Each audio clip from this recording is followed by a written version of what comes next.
Hello दोस्तों, नमस्कार सभी को। Welcome to your YouTube channel science with Devesh. कैसे हैं आप सभी? अब जैसा कि हमारा देश कोरोना की बीमारी से पीड़ित था, लेकिन अब वो से रिकवर हो रहा है और मैं आशा करता हूं कि आप और आपका परिवार इस बीमारी से, इस पेंडेमिक से रिकवर होने में देश की हेल्प कर रहे हैं। हेल्प हम कैसे कर सकते हैं? मास्क लगा सकते हैं, सैनिटाइज़र का यूज़ कर सकते हैं, सोशल डिस्टेंसिंग कर सकते हैं और इसी के साथ साथ वैक्सीन लगवा सकते हैं। तो ऐसा हम कर रहे होंगे, आई होप सो। नहीं कर रहे होंगे तो हमें करना चाहिए, ठीक है ना? As you know, in this series we are discussing the science of class 9th and after completing the previous chapters, today we are going to start a new chapter which is named as the fundamental unit of life. किसी भी chapter को start करने से पहले हम ये देखते हैं कि उस चैप्टर में उसका जो नाम है, उसकी जो हेडिंग है, उसको ब्रेक करते हैं। क्या है ये? इसको हम दो पार्ट में डिवाइड कर देते हैं, यूनिट ऑफ लाइफ और द फंडामेंटल। फंडामेंटल का मतलब होता है बेसिक। बेसिक मतलब लकड़ी है ना। जैसे आपके पास टेबल है, आपके पास चेयर है, ये सारी चीज़ें हैं, आपके घर में बेड है, तो इन सब का बेसिस क्या है? इन सब की फंडामेंटल यूनिट क्या है? लकड़ी, क्योंकि ये सारी लकड़ी से मिलके बनी है। तो ऐसे ही हमें बेसिक यूनिट किसकी बतानी है? लाइफ की। अब लाइफ मतलब क्या? लाइफ को हम ऐसे देख तो नहीं सकते, ठीक है ना? तो यहाँ पे लाइफ का मतलब है जितने भी लिविंग ऑर्गेनिजम्स हैं, उन सभी लिविंग ऑर्गेनिजम्स की जो बेसिक यूनिट है लाइफ की, जीवन की, वो हमको यहाँ पर बतानी है। क्लियर? तो इस चैप्टर के अंदर उसी के बारे में हम डिस्कस करेंगे, ठीक है? कि हम जो इंसान हैं या जानवर हैं या प्लांट्स हैं, जितनी भी चीज़ें लिविंग हैं, वो किस चीज़ से मिलकर बनी हुई हैं। क्या उनके अंदर जो ईंट सीमेंट लगा है जिससे मिलकर वो बने हैं, क्या वो सेम है या वो डिफरेंट हैं? ये क्या कहानी चल रही है, ठीक है ना? तो इसके बारे में आज हम थोड़ा डिस्कस करेंगे। तो सबसे पहले ये जो स्टार्टिंग करी थी, ये जानने के बारे में कि क्या ये बॉडी जो हमें दिखाई देती हैं, ये पेड़ जो दिखाई देते हैं, इंसान जो दिखाई देते हैं, ये एक होल बॉडी है या ये छोटे छोटे पार्ट्स से मिलके बनी हुई है? इसकी जो स्टार्टिंग करी थी, तो वो स्टार्टिंग करी थी एक साइंटिस्ट ने जिनका नाम था रॉबर्ट हुक। इन्होंने क्या किया, हमारा जैसे पेड़ होता है, तो पेड़ का आपने कुछ पार्ट देखा होगा, आउटर पार्ट जो होता है, जिसको हम छिलका भी कहते हैं, उसको हम निकाल भी सकते हैं, उसको उन्होंने लिया और उसको उन्होंने लेके उन्होंने एक सेल्फ मेड माइक्रोस्कोप बनाया था। उसके अंदर उन्होंने उसको ऑब्ज़र्व किया। तो ऑब्ज़र्व करने के बाद उन्होंने क्या देखा? उन्होंने ये देखा कि वो जो टुकड़ा उन्होंने लिया था, उसके अंदर जो स्ट्रक्चर था, वो स्ट्रक्चर बिल्कुल ऐसा था जैसा शहद के छत्ते का होता है, हनी कॉम्ब का होता है। मतलब बाहर से उसको देखते थे तो वो एक पूरा एक टुकड़ा दिखाई देता था, लेकिन जब उसको माइक्रोस्कोप पे देखते थे तो वो ऐसे छोटे छोटे टुकड़े थे, ऐसे बहुत छोटे टुकड़े जिनको नेकेड आइज से देखना, नंगी आंखों से देखना पॉसिबल नहीं है। और उन सारे टुकड़ों से मिलके हमें एक वो बड़ा टुकड़ा दिखाई दे रहा था। तो हम क्या कह सकते हैं कि these small units are the basic unit of this part of tree, या कुछ भी कहेंगे, ठीक है? तो ऐसा उन्होंने कब किया? ऐसा उन्होंने 1665 में किया। किसने किया? रॉबर्ट हुक ने। तो आज भी हम ऐसा मानते हैं कि फंडामेंटल स्ट्रक्चर की सबसे पहली खोज किसने करी थी? तो रॉबर्ट हुक ने करी थी 1665 ने। तो उन्होंने हनीकॉम्ब के अंदर ये जो छोटे छोटे बॉक्सेस देखे, उन बॉक्सेस को उन्होंने नाम दिया सेल्स, ठीक है ना? सेल क्या मतलब होता है सेल का? सबसे पहली बात तो सेल इंग्लिश का वर्ड नहीं है, हमें ये भ्रम है कि सेल एक इंग्लिश का वर्ड है। Cell is a Latin word और उसका मतलब होता है लिटिल रूम, बहुत थोड़ी जगह, छोटा कमरा एक तरीके से। तो इन छोटे छोटे कमरों को मिला के एक बड़ा स्ट्रक्चर बन रहा था, ठीक है ना? ये बहुत स्मॉल थे, ठीक है, लेकिन साइंस की हिस्ट्री में ये एक बहुत बड़ी अचीवमेंट थी, क्योंकि आगे जाके सेल से जुड़ी हुई जितनी भी रिसर्च हुई वो इसी के बेसिस पे हुई। और हम भी क्योंकि जीवित हैं, लिविंग हैं, तो हमें भी इसके बारे में कुछ नॉलेज होनी चाहिए, इसीलिए आज हम इस चैप्टर को डिस्कस कर रहे हैं। ठीक है, तो what are living organisms made up of, ये लिविंग ऑर्गेनिजम्स जो हैं वो किस चीज़ से बने हुए हैं, इसके लिए आगे जाके साइंटिस्ट ने एक और एक्सपेरिमेंट किया। आप भी वो कर सकते हैं। आप एक ऑनियन लीजिए, प्याज, उसको आप निकालिए।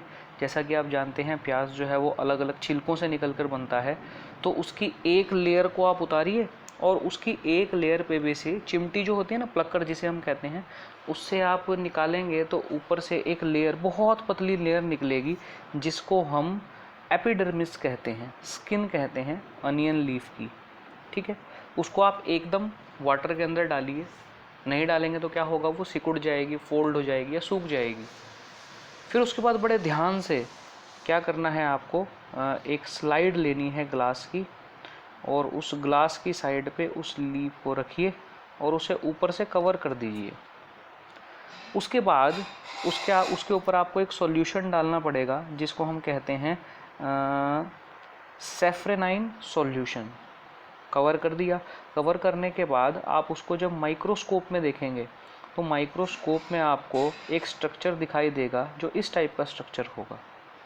ठीक है, फिर ऐसा नहीं है कि अगर आपने 2 ओनियन लिए और दोनों के आपने वो पील्स उतारे, एपिडर्मिस निकाले, उसके बाद सेफ्रानाइन सॉल्यूशन डाला और माइक्रोस्कोप में देखा, तो दोनों का आपको अलग अलग टाइप का स्ट्रक्चर दिखाई देगा। ये बड़ी ख़ास बात है कि दुनिया के किसी भी कोने में जाके अगर आप अनियन लेंगे और अनियन के ऊपर इस तरह का एक्सपेरिमेंट करेंगे, तो आप ये देखेंगे कि जितने भी अनियन आपने लिए, जितनी भी चीज़ें आपने ली, उन सब के सबका स्ट्रक्चर इसी टाइप का होता है।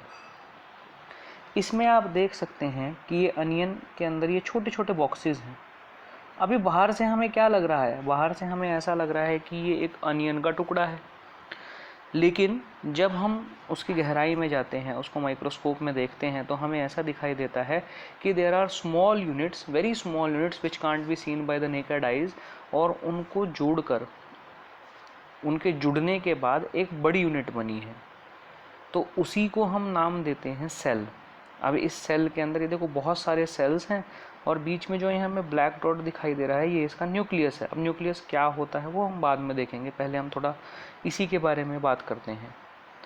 फिर हमने क्या देखा, मैंने आपको क्या बताया कि आप किसी भी साइज़ का अनियन लो, किसी भी देश में जाके अनियन लो, ये किसी भी वैरायटी का अनियन लो, सभी का स्ट्रक्चर कैसा होगा, सेम। तो ये स्ट्रक्चर्स क्या हैं, ठीक है ना। सबसे पहली बात तो ये स्ट्रक्चर एक दूसरे से सिमिलर हैं, एक साथ मिलके एक ये बड़ा स्ट्रक्चर बनाते हैं जिसको हम क्या कहते हैं, अनियन। ठीक है, और ये सिर्फ और सिर्फ हमें कहाँ दिखाई देते हैं, माइक्रोस्कोप में। ठीक है, तो ये जो छोटे छोटे स्ट्रक्चर्स हम देख रहे हैं, ये इकट्ठे होकर एक बड़ा स्ट्रक्चर बनाते हैं which we called the onion. ठीक है, और यही स्ट्रक्चर्स को हम क्या बोलते हैं, cell. The small units which are combined to form a larger structure and that unit is known as cell। तो हमारे आसपास हम जितने भी ऑर्गेनिजम्स देखते हैं, जितने भी लिविंग चीज़ें देखते हैं, चाहे वो प्लांट्स हों, चाहे वो एनिमल्स हों, चाहे वो ह्यूमन बींग्स हों, चाहे वो मॉस्किटो हो, चाहे वो कुछ भी हो, all these are made up of cells. इसके बाद आपको ये जानकर हैरानी होगी कि 1665 में जैसे रॉबर्ट हुक ने सेल की डिस्कवरी की, उसके बाद, उसके कुछ सालों बाद एक साइंटिस्ट हैं ल्यूवेनहॉक, जिन्होंने 1674 के अंदर एक माइक्रोस्कोप बनाया और तालाब का जो पानी होता है उसमें उन्होंने फ्री लिविंग सेल्स दिखाए। फिर उसके काफ़ी सालों बाद, लगभग 150 साल बाद, 1831 के अंदर रॉबर्ट ब्राउन नाम के एक साइंटिस्ट हुए। इन्होंने न्यूक्लियस की डिस्कवरी की कि जितने भी सेल्स होते हैं तो उनके पास एक सेंट्रलाइज्ड यूनिट होती है, जैसे ह्यूमन के अंदर हार्ट है वैसे सेल के अंदर न्यूक्लियस होता है।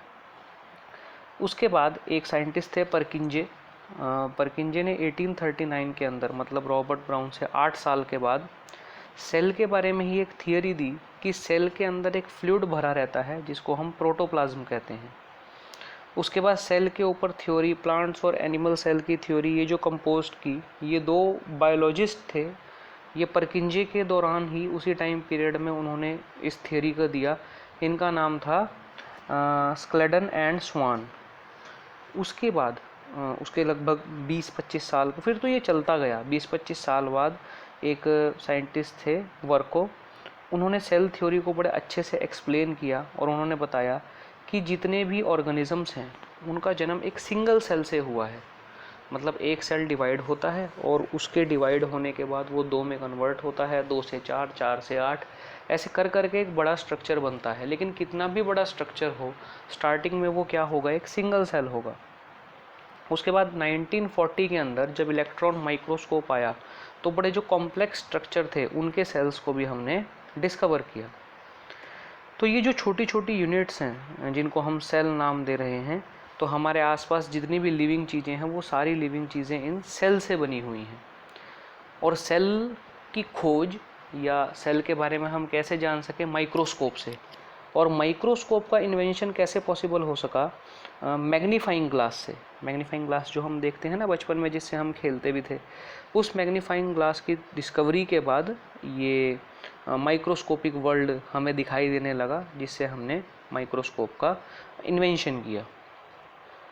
अब ऑर्गेनिजम्स जो होते हैं वो ऑर्गेनिजम्स 2 टाइप के होते हैं, एक जो एक ही सेल से बने होते हैं और दूसरे जो डिफरेंट टाइप ऑफ सेल से बने होते हैं। ऐसे ऑर्गेनिजम्स जिनकी पूरी बॉडी में सिर्फ एक ही सेल होता है या एक सेल ही उनकी पूरी बॉडी है, ऐसे ऑर्गेनिजम्स को हम कहते हैं सिंगल सेल ऑर्गेनिजम्स। इसके कुछ एग्जांपल्स भी हमारे पास हैं, आपने पहले सुना भी होगा, जैसे अमीबा, इसी के साथ क्लेमाइडोमोनाज, पैरामीशियम और बैक्टीरिया। ये सारे कैसे हैं, single cell organisms, single unit है इनके अंदर बस, ठीक है।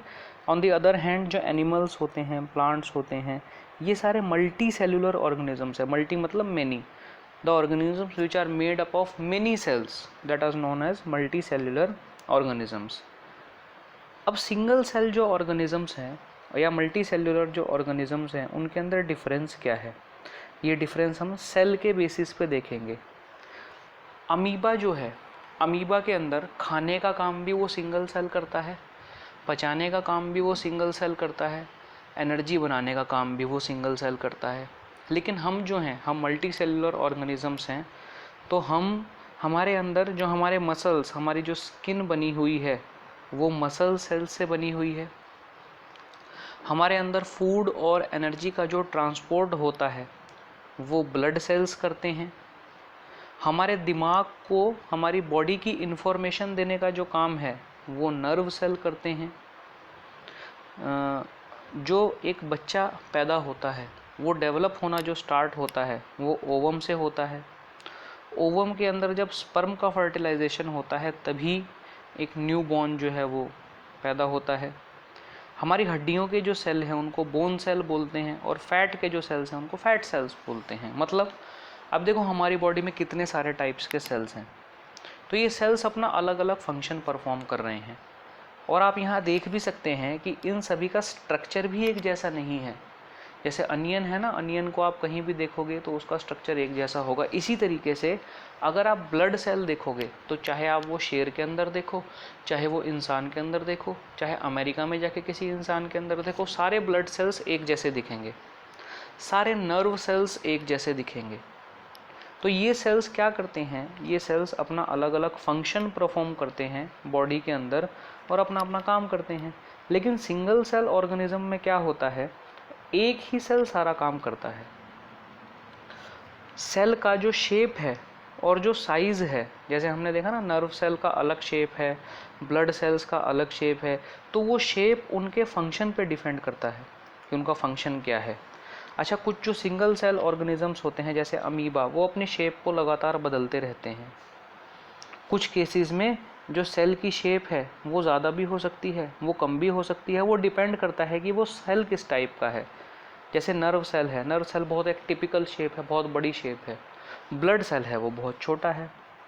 तो हर एक जो लिविंग सेल है उसके पास कुछ ना कुछ कैपेसिटी होती है कि कुछ वो बेसिक फंक्शन परफॉर्म करता है, कुछ बेसिक काम करता है। जैसे ब्लड सेल क्या काम करते हैं, ब्लड सेल हमारी बॉडी में ऑक्सीजन का, कार्बन डाइऑक्साइड का और एनर्जी का ट्रांसपोर्ट करते हैं। नर्व सेल हमारी बॉडी में इंफॉर्मेशन का ट्रांसपोर्ट करते हैं। तो ये इनके बेसिक काम हैं जो इनको करने हैं, जिसके लिए ये जन्मे हैं। तो एक सेल जो है वो अपना बेसिक फंक्शन कैसे परफॉर्म करता है, जैसे आप अगर एक बिल्डिंग बनाने गए तो उस बिल्डिंग में ईंटों की चढ़ाई एक इंजीनियर करता है, दूसरी जगह पर वहाँ पे तारों की फिटिंग दूसरा करता है, तीसरी बात वहाँ पे जो मसाला मिक्स करता है वो कोई और करता है। तो ऐसे हमने लेबर जो है वो डिवाइड की हुई है।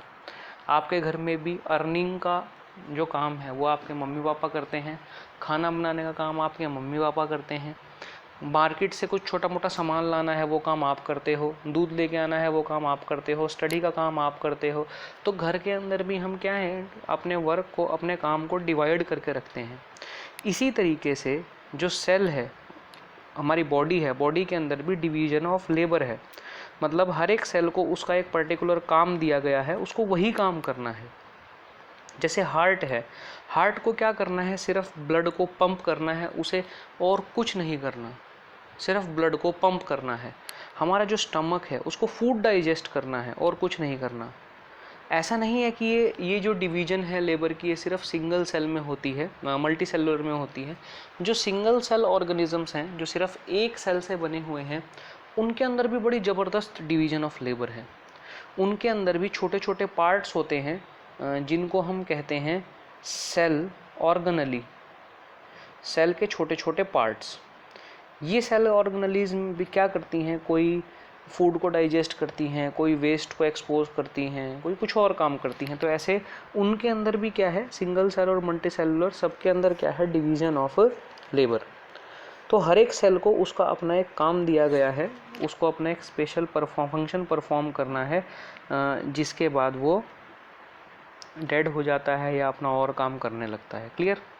तो आज हमने सेल की कुछ बेसिक बातें देखी कि सेल को किसने डिस्कवर किया, रॉबर्ट हुक ने 1665 में। सेल की डिस्कवरी या सेल के बारे में स्टडी आगे कैसे प्रोसीड हुई ये भी हमने देखा।